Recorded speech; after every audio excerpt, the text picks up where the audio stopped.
She was supposed to be my wife in 23 hours. Instead, she found out who I used to be from the one person I trusted most. He was the one person I trusted with everything. He said he was honored to stand beside me on the biggest day of my life. He gave a toast at the rehearsal dinner that made people laugh, then cry. The next morning, my fiancée locked herself in the hotel bathroom and wouldn't open the door. She'd seen the texts. The ones I sent my ex. The ones I thought were buried during our break. And she didn't find them on her own. My brother gave them to her. My name is Daniel, I'm 30, and up until about a week ago, I thought I was getting married to the love of my life. I'm a high school teacher. American history. Not exactly a glamorous job, but it's honest, and it gives me purpose. Leah, my fiancée, was a nurse. Intense, empathetic, everything I never thought I deserved. We met 4 years ago during a trivia night at a bar I almost skipped. Her laugh carried across the room like a string of lights. She corrected my answer on a Civil War question, and I married her in my mind right then and there. But things weren't always smooth. About 2 years in, we hit a wall. I got laid off from a tutoring gig I was doing on the side. Bills piled up. My landlord started getting twitchy about rent. I spiraled. Bad. I didn't cheat, but I stopped showing up emotionally. I got angry over stupid things. I shut down during real conversations. She begged me to talk, and I just didn't have the energy. So she asked for a break. I was crushed but said okay. I didn't fight it. I told myself maybe space would fix what I couldn't. During that break, I texted an ex Madison. Nothing happened. No meetups, no calls, no nudes. Just conversations. Dumb ones. Hope you're okay. Do you ever think about what we had? The kind of emotional garbage you type at 1 a.m. because you're lonely and feel sorry for yourself. They meant nothing. They led nowhere. A week later, I blocked her and deleted everything. 3 months after the break started, Leah showed up at my apartment in the rain. No umbrella, just mascara-streaked cheeks and a whisper, "Can we try again?" That night, I swore to myself I'd never hurt her again. I kept that promise, but I never told her about the texts. Fast forward to present day. Engagement ring, wedding venue, flower tastings. Leah never brought up the break again, and I never volunteered that I'd reached out to someone else during it. Then there's my brother Jordan. 2 years younger than me, same mom, different dads. We weren't close growing up. He was the golden kid, the one who could charm his way out of anything while I was busy getting grounded for breathing too loud. He coasted through school, dropped out of college, floated between jobs. But after Mom passed 3 years ago, something shifted. We both fell apart at her funeral and ended up sitting on the curb together with a bottle of Jack and a silence that said more than any eulogy could. We started getting close after that. Really close. He helped me move into the apartment I now share with Leah. I helped him get hired at the car lot where he works now. When I proposed to Leah, Jordan cried harder than anyone. So asking him to be my best man felt like the most natural thing in the world. He said yes immediately, gave me this long hug and told me he was proud of me. 2 weeks before the wedding, we were drinking at a bar near my place. Jordan had just gone through another breakup, his third of the year, and he was venting about how women didn't take him seriously. "I don't get how you do it," he said. "Like you and Leah solid. Always. Even after that break." I shrugged and told him the truth. "We fought for it." He asked what I did during the break. I said I laid low. Slept a lot, tried not to fall apart. And then, for some stupid reason, I told him about the texts. I didn't mean to. I was tipsy, nostalgic, whatever. I even pulled out my old phone and scrolled to show him. He didn't react much, just nodded and said, "Damn, risky." Then he laughed and added, "But hey, no harm, right?" I said, "Right?" He looked at the screen for a long moment before handing it back. "You ever think about telling her?" "God, no," I said. "Why reopen something that's dead?" He raised his glass. "To dead things staying buried." We clinked glasses. I should have known better. 3 nights before the wedding, Leah got quiet. She stopped smiling at the little things. Didn't finish her dinner. Went to bed early. The next morning, she didn't kiss me goodbye. Then came the rehearsal. She looked distant, barely touched my hand.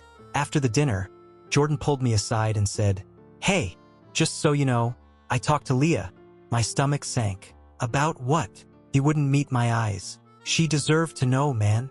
Everything in me went cold. You told her about the texts?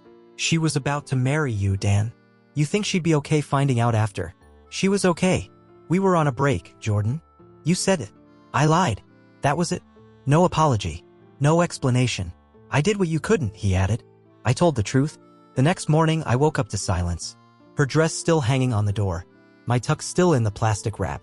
And a locked bathroom door. Leah, I whispered. Please. Open up. She didn't. She just said through the door with a voice I'd never heard from her before. You should have told me. She wouldn't open the door. Not for me.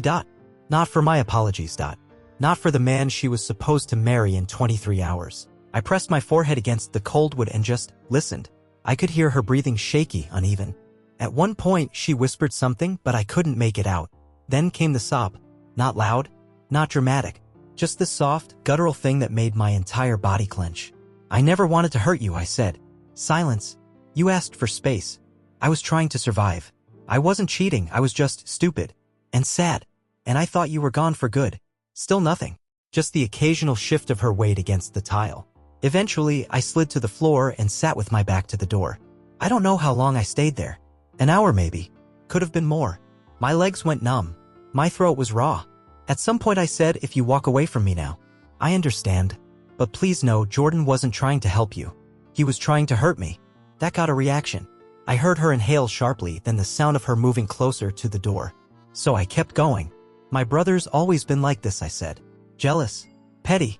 Charming enough to get away with murder and still have people thank him afterward. You have to understand, this wasn't the first time Jordan had set a trap like this. He once slept with a girl I was seeing in college, then gaslit me into thinking I was the problem. Said she and I weren't serious and that she told him we'd broken up. A week later, he ghosted her and called it just a fling. I never confronted him. I was too embarrassed. Another time, he crashed his car and used my name at the impound lot so it wouldn't go on his record. I found out 2 months later when a collections agency called me at work. Every time I confronted him, he had some excuse. Some half-charm, half-lie way of twisting it around until I felt like the paranoid one. And after Mom died, I convinced myself he'd changed. He didn't. I don't know how long I sat on that floor. But eventually, I heard her unlock the door. Just one click. She didn't open it. But she said in the softest voice, I need time. I said okay. Then she added, don't come to the church tomorrow. The next 12 hours were a blur. My best friend, Colin, showed up around noon, ready to help me get dressed. He had no idea yet. I opened the door in sweats, dark circles under my eyes, the tux untouched on the hanger behind me. Dude, you look like roadkill, he joked until he saw my face. She's not coming, I said. What? There's no wedding. He stared at me, stunned, and then said, what the hell happened? I told him everything. He didn't say much, just sat down and rubbed his face like it hurt to process. Then, finally, Jordan. I nodded. He's always been a snake. Yeah. I just thought maybe, not this time. He shook his head.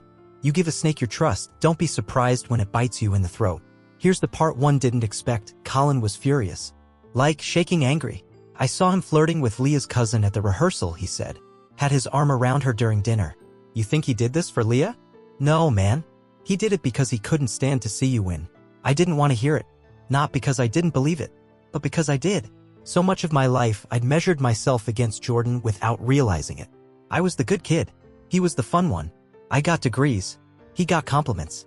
I brought Leah home and saw the way he watched her when he thought I wasn't looking. I texted Leah once more. Not to beg. Just to say, I still love you. Even if this is where it ends. No reply. By 4 p.m., my dad called. What's going on, Daniel? Guests are showing up. There's no music.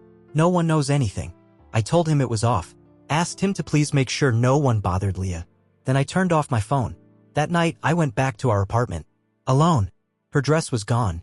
Half her closet, too. The bed was stripped. The fridge still had champagne and leftover cake samples from the tasting. I didn't cry. I didn't scream. I just sat on the kitchen floor and stared at the fridge door. There was a photo of us from a weekend in Asheville stuck under a magnet that said "Better Together." I reached up and pulled it down. Then I burned it in the sink. The next morning, I got a text from Jordan. It just said, wasn't trying to hurt you. She had a right to know. Hope you can see that someday. No apology. No guilt. Not even a call. Just his usual smug little sermon wrapped in false virtue. That's when I realized he'd planned this. Maybe not from day one, but definitely from the moment I showed him those texts. He saw the crack, and he drove a wedge into it. He didn't do it for Leah. He did it for himself. I didn't reply, but I did something else. I started digging. And what I found? Well, let's just say Jordan's hands aren't nearly as clean as he pretends. He thought he ended my relationship, but he didn't know what I know now. And I'm not just walking away. I didn't plan to retaliate. Not at first. The first few days after Leah left were just fog. I went to work, sat at my desk, stared at a stack of ungraded essays for 6 hours. I'd get up, walk to the copier, forget what I was copying, then just go home and sit in the dark. The wedding deposit refunds trickled in, minus the non-refundable venue fee. That one hit hard.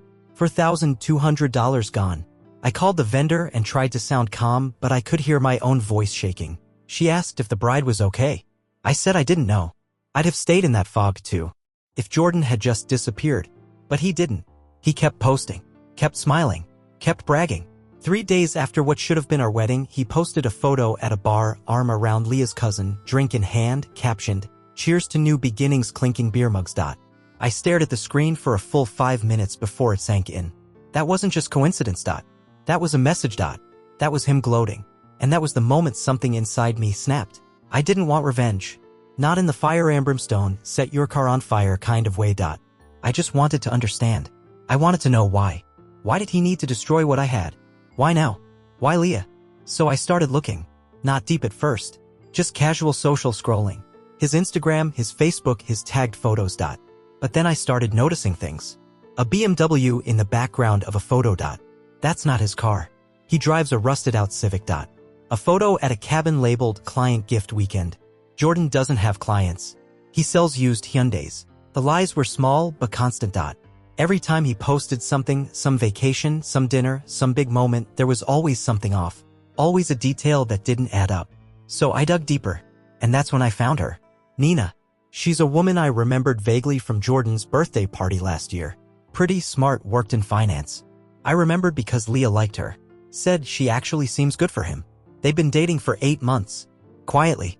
Nothing public. No relationship status on Facebook. But they were still together. Still texting.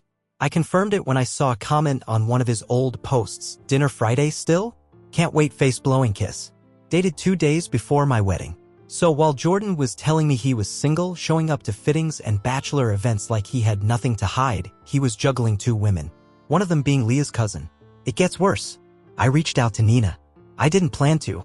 I didn't even know what I'd say. I stared at the message box for hours.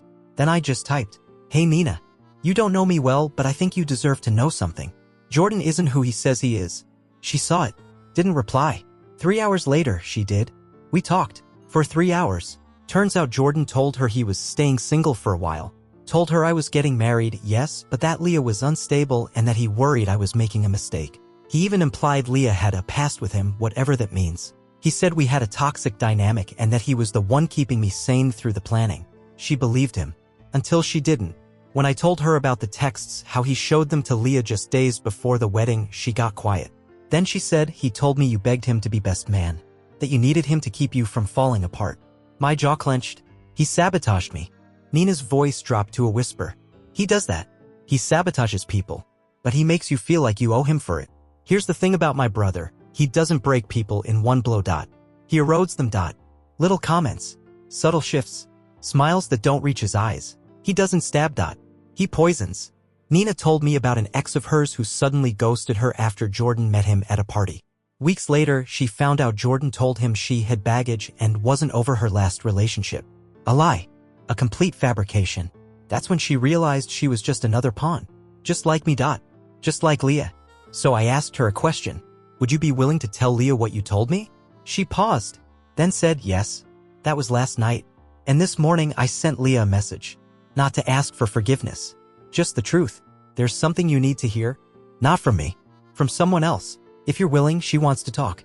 No tricks. Just facts. She hasn't replied yet. But I know she's read it.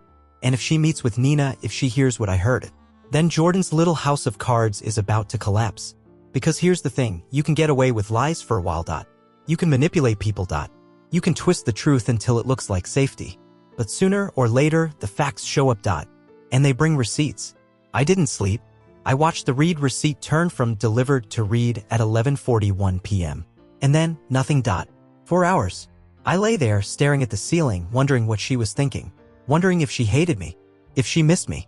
If she even believed me at all. And then at 3:09 a.m. her message lit up my screen. Just 4 words. Tell her I'll listen. That was it. But I swear, my lungs started working again. By noon, they'd met. Neutral spot. Coffee shop downtown, far from everyone who knew either of us. I didn't go. I didn't even ask to be nearby. I wanted the truth to speak for itself. Nina texted me later. She asked questions. A lot. She's hurting. But I think she heard me. I didn't push for more. I just said thank you. It wasn't a fix. But it was movement. And after days of silence and static, movement felt like a miracle. Later that day, Leah texted again. I don't know what to believe, but I believe you didn't lie to hurt me. I stared at that line for a long time. Not perfect, not forgiveness, but not final. She went on. What hurts more than the texts is that you let him be part of us. After what he's done to you. After what you knew he was capable of. That's the part one don't understand.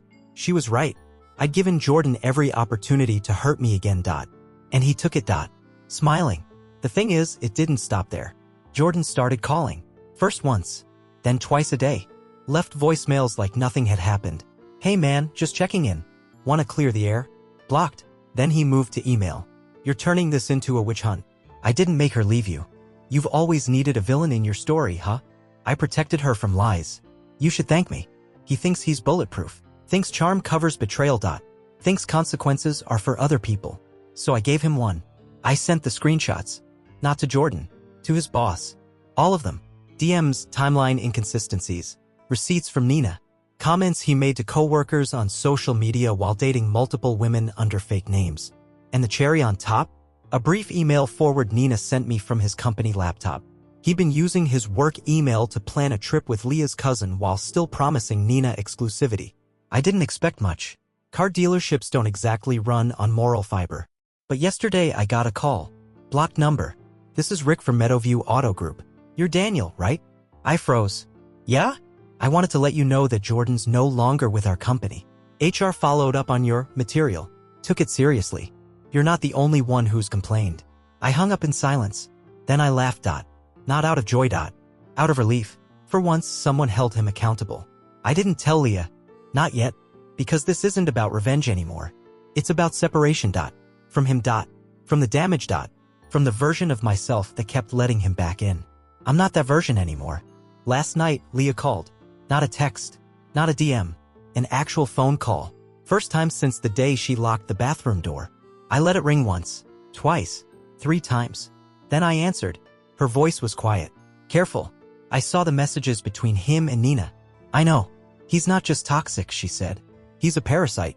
I let him in, I whispered. And now you don't have to, she said. Then came the silence. That weighty pause where anything can happen. Hope. Closure. Reconnection. Or nothing at all. But she broke it. I'm not ready to come back. But I'm not walking away forever. It's not a fairy tale. It's not a dramatic reunion in the rain. It's something quieter. Harder. More real. I lost the wedding. But maybe, just maybe, I didn't lose everything.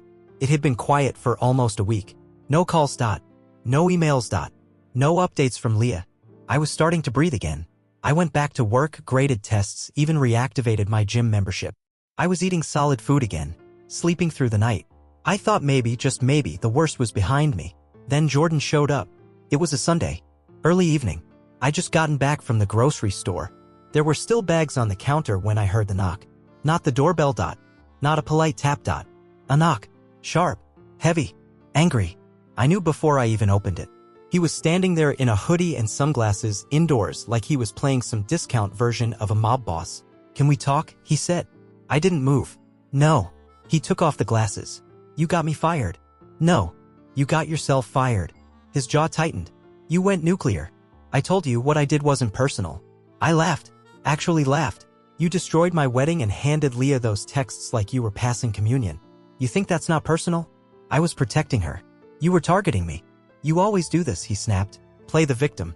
Like I haven't been covering for you your whole life. That stopped me cold. Covering for me? Yeah, he said, stepping closer. You always screw things up and expect people to pat your back for being honest. I was the one who had to talk mom down when you dropped out of your first grad program. I was the one who kept your secrets after college. You think Leah would have stayed if she knew the real you? I stepped outside and closed the door behind me. You're right, I said. She would have walked away a long time ago. He raised his eyebrows, surprised. But you know what? I added. That wouldn't have been her choice, and that's what pisses me off most. You didn't give her a chance. You made the decision for her. And you did it because you can't stand to see me happy. He opened his mouth like he was about to spin another half-lie. But I didn't let him. You lie because you think people are too dumb to check. But they're not. Nina wasn't. Leah isn't. And now you've got no girlfriend, no job, and no one left to blame but yourself. He just stared at me. No apology. No shame. Just silence. And then he said something I'll never forget. You think this makes you the good guy? I stepped in closer. No. But it finally makes you the bad one. Then I went inside and locked the door behind me. I haven't heard from him since. Blocked his number again. Deleted the email thread. I even took his contact off my emergency list, just in case. But you don't need messages to feel a person's weight in your life. Jordan left bruises I'm still uncovering. 3 days later, I got a package. No name. No return address. Just a plain manila envelope inside a padded box. I thought it might be from Leah. Instead, it was a USB drive. And a note. He's done this before. You're not the only one. Nina. I plugged it into an old laptop I barely use. There were 3 folders, each labeled with a name I didn't recognize. Inside? Screenshots. Voice memos. Photos of text conversations. I won't go into details, these weren't my stories to tell, but the pattern was clear. He had a system. Gain trust. Exploit vulnerability. Cause chaos. Walk away clean. Except this time he didn't walk away. And now there was proof. I sent it all to one place. Leah. No commentary. No guilt trip. Just a message. In case you ever start to wonder if it was just you. It wasn't. She didn't respond for hours. But when she did, it was one line. Thank you. For letting the truth speak. That night, I slept without checking my phone once. Because for the first time in weeks, I didn't need an answer. I had one. It had been 3 weeks since she replied. 3 weeks since the wedding that never happened. 3 weeks since Jordan showed up on my doorstep, furious and cornered. 3 weeks since I sent Leah the final truth. And then, one rainy Thursday afternoon, she showed up. No text. No warning. Just the buzz of my doorbell while I was eating leftover lasagna straight from the fridge. I opened the door, half expecting a package. It was her. She looked different. Hair tied back. No makeup. Sweatshirt too big for her frame. Her eyes tired but clear. Like someone who hadn't slept much but had finally made peace with whatever had been keeping her up. Hey, she said. I stepped aside without speaking. She didn't walk in. She just stood there. Raindrops clinging to her shoulders. I'm not here to fix anything, she said. I just came to give you something. She reached into her bag and pulled out an envelope. It was thick, handwritten. My name across the front in her handwriting. I needed to say everything without getting interrupted. Without crying halfway through. Without second-guessing. I stared at it. Then at her. Then I nodded. She didn't stay. Didn't even hug me. Just turned around, walked back to her car, and drove away. I didn't open it right away. I sat with it for hours. Staring. Flipping it over in my hands like it might self-destruct. When I finally did read it, I didn't move for an hour. She told me everything. That she never stopped loving me but didn't know who she was outside of us anymore. That the betrayal didn't come from the texts, it came from the silence after. That she'd grown tired of forgiving people who didn't ask to be forgiven. That Jordan's manipulation made her feel like she had done something wrong for not asking more questions. That part killed me. She ended the letter like this. I think part of me came to that altar hoping you'd give me a reason not to say yes. I was scared. But you didn't. You showed up. And so did he. And when the truth came out, I realized I wasn't ready to build a life on a house of secrets, even if you thought they didn't matter anymore. I believe you love me. And I believe you're trying. But I need to know who I am without this pain hanging over me. Please don't wait for me. But please know I didn't leave because I stopped loving you. I left because I started loving myself. I read that line 5 times. And then I cried. Not like I did at the altar. Not like I did on the kitchen floor with the champagne still unopened. This was different. This was grief and gratitude bleeding into each other. This was a wound that hurt because it had started to heal. I never wrote her back. Not because I didn't want to. Because I finally understood what she meant. Sometimes closure isn't a conversation. It's an acceptance. That love doesn't always end with betrayal or blame. Sometimes it ends in evolution. As for Jordan, I haven't seen him since that doorstep showdown. But I heard from Nina. She's in therapy now. So are a few of the others he hurt. Apparently word spread fast. He's been blacklisted from a few dealerships. No one wants a liar near the money. Funny how that works. He still sends emails sometimes. Long ones. Rambling, defensive, then weirdly nostalgic. I don't open them anymore. The final one I read ended with, "You'll always be my brother." And maybe that's true. But that doesn't mean I have to be his. These days, I'm learning how to live slower. My apartment's a little cleaner. My fridge is actually stocked. I started biking again, something I haven't done since Mom passed. I even went to a trivia night last week. Alone. I lost every round. Still had a good time. Last week, I got a letter in the mail. No name on the return address. Inside? A photo of me and Leah at a fall festival taken last year. No note. Just that photo. I stuck it on the fridge. Not as a shrine. Not as a hope. As a reminder that love, even when it ends, still mattered. Still changed me. Still made me better. So here I am. Not married. Not waiting. Not bitter. Just rebuilding. Piece by piece. Story by story. And if she ever finds her way back, she won't find the same man waiting. She'll find someone who finally knows how to stand on his own.